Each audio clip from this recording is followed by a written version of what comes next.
Now, the left labels Orlando as gun violence. Where do they learn this? We are also going to have to make sure that we think about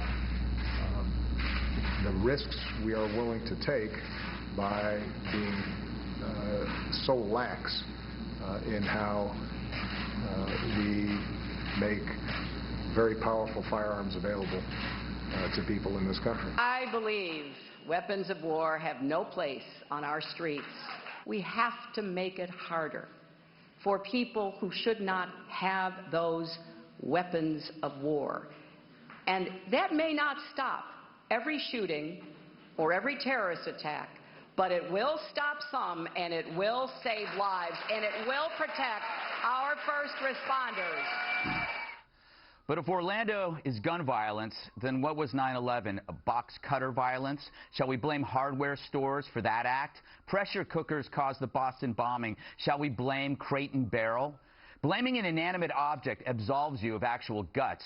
It wasn't the availability of weapons that caused these acts. It was a hateful, murderous, homophobic, misogynistic ideology, one that sees murdering gays as an act of compassion. And it's a belief ignored by multiculturalists. Islamism has killed gays for a while, so lefties, if you never spoke out against that, shut up about guns. Now the Pope's lashing out. At guns, not Islamism. He says guns circulate too freely. Doesn't he know that ISIS hits soft targets, not hard ones? Like the Vatican, it's all based on hard versus soft. If the Vatican were as unarmed as Pulse, the club, the Pope would not be alive. But ISIS knows that the Pope is surrounded by a military force consisting of 100+ ex-Swiss soldiers who will carry muskets, but also submachine guns, with heavily armed agents nearby. If that club, Pulse, had 3% of the Pope's arms, he wouldn't be lecturing on guns. The Pope complained that aid and food to poor countries are often blocked, but guns are not. Doesn't he see that if it weren't for armed men from our country, most aid would get nowhere? He says he's pro-life. Not here, I'm afraid. Dana, I'm against guns going to crazy people, but calling this gun violence absolves the purpose and the intent of the cause of what went on. Right? I know that wasn't a question. It gives them another way to stop, to avoid talking about terrorism, the war that has come to us. We did not seek out this war. They have declared war on us. And I understand President Obama's posture and that he wants to be calm, wants to make sure that it looks like everything's just fine. Everyone's going to have to just accept this. It is unacceptable, both from the legal standpoint. And I have to say, if I thought that this could all be absolved by a ban on guns, I'd be for it. Yeah. But it's not going to stop there. And a much harder one to deal with is one culture, our own, and meaning that how do we figure out a way, as I were talking about in the previous block, to turn people in if we see something and say something. But the harder thing is, how do you deal with an ideology that is hell-bent on destroying us? They find a way, Eric. If it's not guns, it's pressure cookers, it's knives, it's whatever they get their hands on. Can I show you two headlines today? The New York Post headline says, ISIS versus us. I'd say that's pretty accurate. I think most Americans would agree with that. And this despicable headline. Yep. Really? Yeah. Thanks, NRA? I mean, the day after that's your headline, you hang this on the NRA. Not even a crazed gunman, the NRA. It's insane. President Obama mentioned guns. Hillary Clinton mentioned guns. Sally Cohn, the crazy radical liberal, mentioned Christians. It's Christians' fault. The Pope says guns. I don't know what's going on here. It's ISIS. We're at war with them. One quick thought. The AR-15 is not an assault weapon. Right.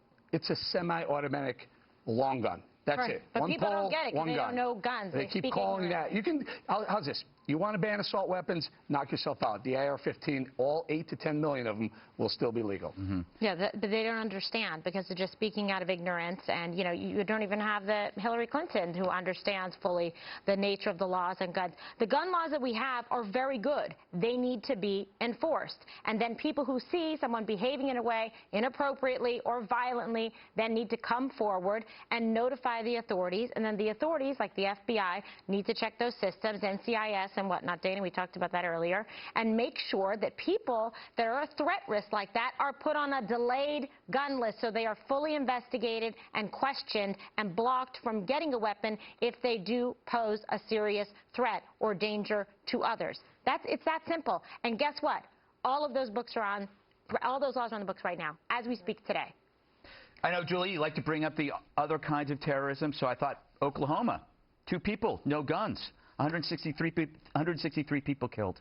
They blew up a building. But let's look at the, listen, by the way, I think you have a constitutional right to a gun, and nobody's talking about banning all guns. But can't we have some rational thought here? The AR-15, you're right, it's a semi-automatic assault weapon. It's not an assault weapon. Semi-automatic rifle. You can't say assault weapon. It's a semi-automatic rifle, fine. Right. But the problem here is that when I walk in with an AR-15, I can kill everybody in this room within a span of seconds.